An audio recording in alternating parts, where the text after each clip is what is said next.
thus far. A plastic pitcher of perhaps Pilsner has been poured on patrons at the Park West. I wish I had a graphic to show you what happened. I guess I'll just have to ask. Excuse me, ma'am, could you please tell me how you feel right now? And do you have a recent photo of yourself that we could choose? What is your blood alcohol level at this point? Did you lob a lager at them, or was it a cheap little draft? It was a little late. Listen, it was an accident. I would like to know more on this. But I gotta go. Some more information. Well, let us ask the victims right here. Excuse me, sir. How do you feel right now? I have no comment. Was it light beer, or are you injured? No comment. Could you tell me if you've been drunk in the last 10 years and confirm that, ma'am? Could you tell me, confirm that you've been drunk in the last few years? Do you have a recent photo we could shoot of you? Obviously, there's more to this ale tale than we thought. Right now, our exclusive Spillwatch 93 live team coverage continues. Andy Shaw, my colleague, is over at the Twin Anchors live with this bit of useless information. Andy? This is Andy Shaw reporting live from Twin Anchors, one of the city's preeminent rib restaurants, but also an outstanding bar where they've had extensive experience with spills and other contretemps. We're going to talk to a couple of the bartenders, Paul and Rachel. Let me ask you very simply, you've had beer spills before. How serious a problem is it, and what can you do? Yeah, it can be a serious problem. We try to keep it to a minimum. But you never know when it's going to happen. For people that are chronic offenders, as soon as they come in, we just give them one of these, one of these bibs, which are the same ones that they get for if they're going to be eating ribs. We just give them one of these, and they put that on. Or if they spill, then we've got towels handy to wipe it up, and that's pretty much how we have to combat it. Does that have a real deterrent effect? People really spill a little less and raise a little less hell if they're wearing a bib, maybe holding a towel? It helps a little bit. It helps a little bit. If they really douse themselves, though, it still gets, all over them. Rachel, you've worked in a few other bars. Besides the Twin Anchors, this is a real problem. It's something you simply can't get around. It definitely is a big problem. Actually, what happens is it doesn't just involve the person that spills or the people that are with that party, but it also involves the people that are close by them. And we're a small restaurant, and it actually does affect a lot of their neighboring people at the bar, and a lot of nice clothes get ruined. It can be a big problem, so. It can throw an entire bar up for grabs and ruin an evening. Easily, for at least a half an hour to an hour. As you can see, Twin Anchors is a bar where they have really learned from experience how to deal with this sort of thing, but even in a place like this, you can't always control it. Things have gotten out of hand, and I guess it's safe to say from talking to these people and others, there is only one sure way to avoid these sorts of things. You gotta stay out of bars or places like Park West, and you just have to stay away from beer. Maybe you ought to switch to like gin and tonic. Reporting live from the Twin Anchors on North Sedgwick, I'm Andy Shaw. Back to you for more reports. Thank you, Andy. Good superficial report. We appreciate that. I'm live. Yes, I'm live here at the Park West with Spillwatch 93. Our team coverage exclusively continues with our investigative food critic, James Ward, who has this tenuous report. James? I'm James Ward, in a typically busy, bustling restaurant kitchen where spills are often the secret of professional success. So here are a few tips. First, get to the spill pronto. Sop it up with a crisp linen cloth, wring over a saucepan, and slowly reduce liquid to create a delicious glaze for quail, pheasant, and small game birds. Or you can crumble day-old Italian bread on the spill for soak-up magic, and voila! You have a quick and inexpensive stuffing for duck or the basis for yum-yum croquettes. This is James Ward for Bread and Circuses and Beer Spills. Ciao, ciao for now. The search for a suspect has shifted to Canada. This is Jay Levine reporting from Ontario, just outside the offices of CBS, the Canadian Broadcasting System, where sources tell us there are pictures of possible suspects. Hi, I'm Jay Levine from Chicago. Where are the mugshots? Bad ones? The worst. Over there. This one we've clearly never seen before, but others are vaguely familiar as we continue our walk down this wall of shame. People are understandably jumpy here, and we're told that these pictures will be forwarded to police as they continue their search for a suspect. I'm Jay Levine for Spillwatch 93. Thank you, Jay. It looks like you're on the trail of some mighty suspicious characters up there. But we have other news to report tonight. You have to interrupt now with new developments in that fast-breaking Spillwatch story. We go live to Janet Davies backstage. Yeah, and I hear Jacobson's salary is going to be cut by half once he goes to 32. The bum still makes too much money. I don't know about that. He's a jerk. We're live here with Spillwatch 93 exclusive team coverage. I have just been informed that we have new developments in this Coors caper. My colleague, Harry Porterfield, has possibly ID'd some of the culprits. Harry, someone we should know? I beg your pardon? All right, Harry, we'll get back to you with more innuendo later. Wait. Wait. Ugh. Oh, wait. Yes, I hear it. Yes, all right. We're going to go right now to Gridiron News live team coverage colleague, Kevin McCarty, who does have a possible ID of the culprits. Kevin, what's going on with Spillwatch? Thanks, Janet. This is Kevin McCarty. We're live outside the Park West, and while police are not giving us much information, the first individual is Bill Linden. He is an occasional newspaper artist with the Sun-Times, and we understand, a Telly Savalas impersonator. He's a father of 11, and our sources tell us at this point his wife, who lives in Berwyn, may actually be in labor. That has not been confirmed, and details are sketchy. Gridiron has obtained documents showing that Linden has a criminal record. In 1979, he was convicted of running a red light. Victim number 2 in this incident is Nancy Stone. Nancy Stone is a photographer for the Chicago Tribune.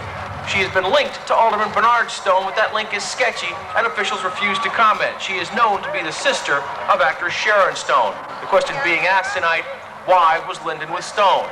Linden, an employee of the Sun-Times. Stone, an employee of the Tribune. The two are not supposed to be seen together in public, certainly not drinking. The obvious differences in price and editorial policy has led to a lot of speculation about why these two were seen together. None of it has been confirmed at this point, of course, but there are a lot of theories that are being introduced.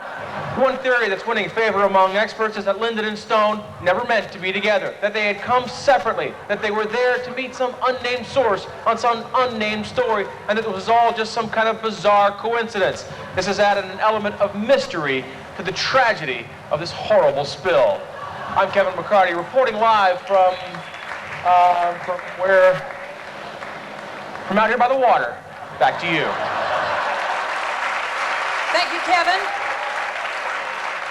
Thank you, Kevin. Cute butt. All right, now our Spillwatch 93 team coverage continues live. I understand we're going to go to Tim Jackson. Tim Jackson now apparently has information about the spouse of the doused. Tim? I'm Tim Jackson, Gridiron News. We're live in the neighborhood of Mrs. Bill Linden, wife of the man in the arms of that young tart at the Park West tonight the beer was spilled on. Let's go up and see what her reaction is. We understand that Mrs. Bill Linden is the mother of at least 11 children. And maybe, friends, maybe she's on her way to delivering one or more. We'll find out in just a few minutes. That's the great advantage of Gridiron News. We're everywhere. Let's go on up here and find Mrs. Bill Linden and see what she has to say about this controversy and scandal. There she is, Mrs. Bill. My God, woman, you are ready to pop. What is that, an elephant in your stomach? Let me ask you, Mrs. Bill Linden, we're live on the Gridiron News. I'm Tim Jackson. We want to know your reaction to your husband's infidelity in the arms of some young tart in the Park West tonight, where beer was spilled on him. Bill Linden lives across the street. My husband's upstairs. We're watching Wheel of Fortune. Well, if you were Mrs. Bill Linden, how would you react to this? I have to go. Would you buy a vowel on Wheel of Fortune, Mrs. Linden? Or Mrs. supposed Bill Linden? Well, obviously this drama is still unfolding here in the neighborhood of Mrs. Bill Linden. We'll have more later, live on the Gridiron News. I'm Tim Jackson. And while that story does sort itself out in Berwyn, we take time out now for a commercial message. Still no news from Berwyn to report, but while we're waiting, Gridiron News has picked up a microwave feed from a competing station. Let's tune it in. Live from WBBM-TV Chicago, this is Channel 2 News at 10. We have a development on the breaking story of Spillwatch. This just in from the hot wires of the City News Bureau. We have positive ID of the offending waitress whose clumsy actions touched off tonight's calamity. Sandy Brash has been positively identified, and in a breaking development, we have learned that the spill was in fact not an act of terrorism, but rather the result of a love triangle gone bad. We'll bring you up to date on this developing story as soon as more rumors float into our newsroom.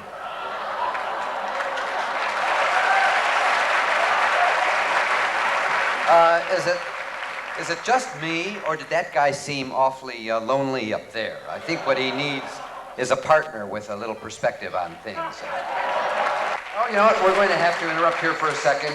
There's a bulletin about the tragic beer spill earlier tonight, and for more, we go now to Chuck Goudie in the Gridiron newsroom. Lockerbie, Scotland, the World Trade Center, and now the Park West. Our investigation tonight, based on conversations with the Federal Bureau of Investigation and the Chicago Police, have determined that the spill was in fact an act of terrorism.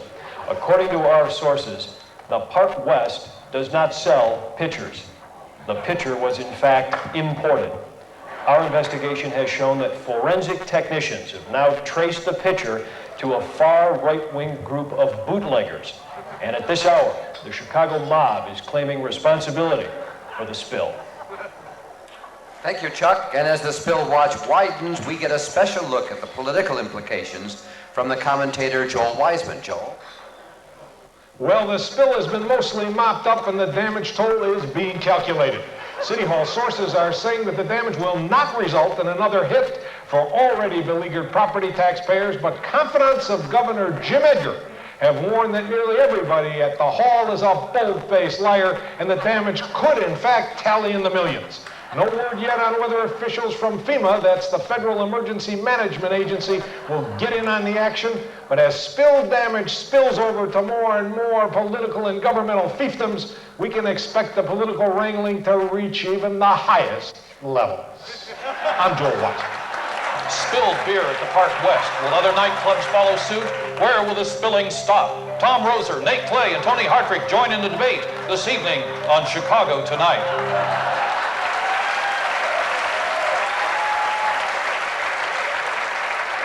There's some new action in Spillwatch. Janet Davies has a live report from here in Park West.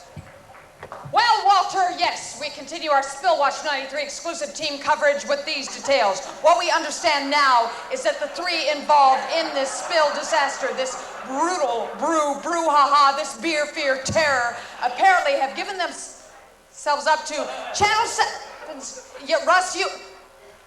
Damn it. God damn it! Why do you assholes constantly do this?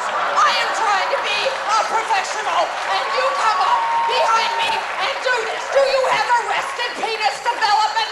What is your problem? I could kill you, and you with the nose, your hair sucks. God damn it!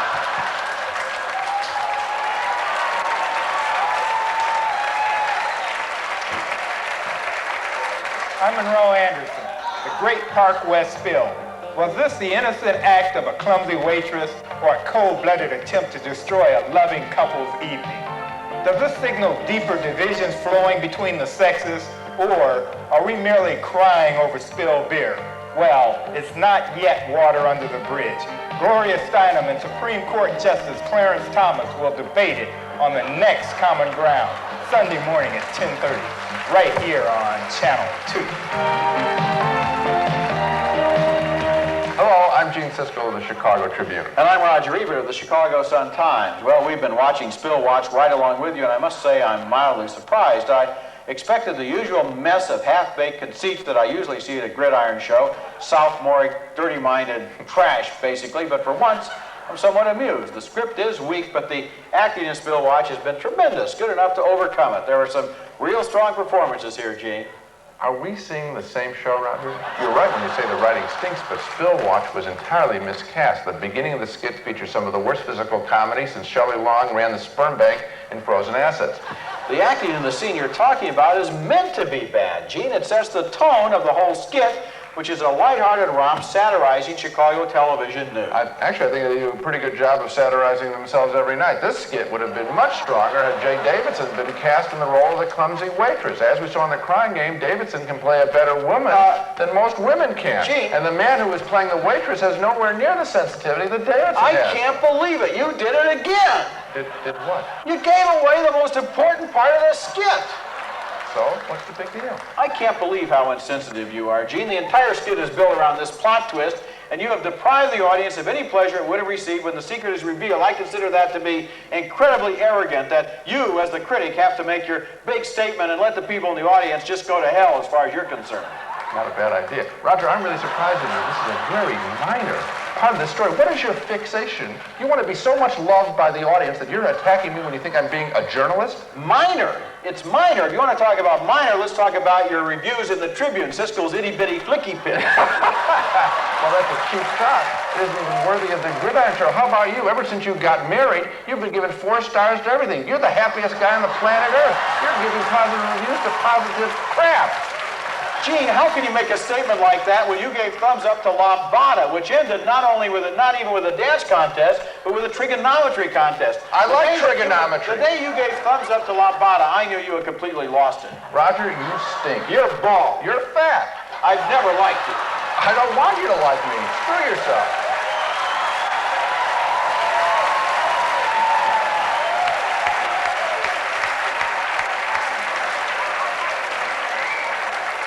Now, unless you were listening very carefully, you missed Roger's last word there as the monitor went to black. Screw you, he said. Question being, do you think he meant it? Do you think Gene and Roger really do or really don't like each other? There is an answer. Definitely there is an answer. So stay tuned to next year's Gridiron Show.